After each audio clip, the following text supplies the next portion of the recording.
All right, today I'll be talking from the book called The Dichotomy of Leadership by Jocko Willink and Leif Babin. And one thing they talk about in this book is that there's certain things as a leader that needs to be done that at times you're really not going to want to do. And whether that's a difficult decision to make or a tough conversation to have with someone that works for you, it needs to be done. And if you do not do this, it'll actually cause more harm to them than if you just make this difficult conversation or decision that's for the best benefit of the team.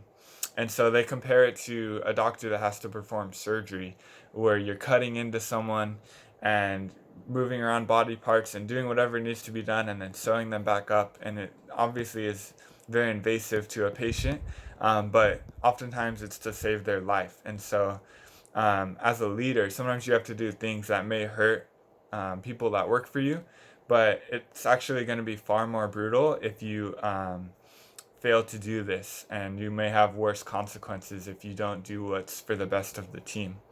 The second thing they talk about is that a leader must pull back in giving detailed direction. So instead of explaining what the mission is, how to accomplish it, the leader must explain the broad goal of the mission, the end state that's desired, and why the mission is important.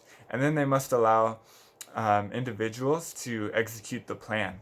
And so the leader should continue to monitor and check on what is happening to the progress of the team, but they must avoid giving specific guidance on every move that they make.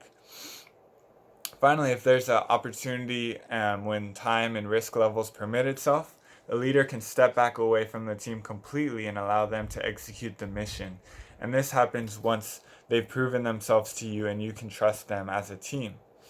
The next thing they talk about is they tell a couple stories of how Jocko, as a leader of the Navy SEALs, he sometimes had to really enforce certain things that were for the benefit of the team, and there were other times where he had to push back a little or pull back a little bit and give the team a little bit of slack.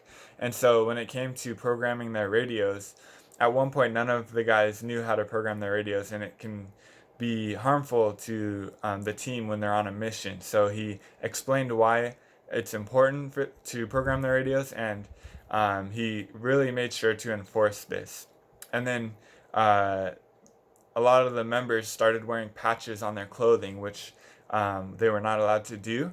And in this instance, he actually gave them some slack and let them do that, because he says that there's times as a leader that you have to give your team members a little bit of slack so that when you really need to enforce something, it has more weight, and you explain to them why this is so important. And so to him, the badges weren't as important to the team's safety as something like programming their radios.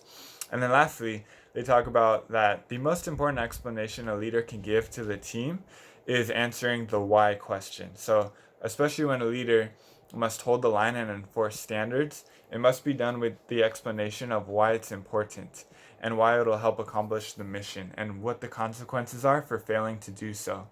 So it must never be done with the attitude of, because I said so. You want to avoid that always as a leader, because you're only going to get more pushback and more difficulty getting the team to achieve the standards you're trying to enforce.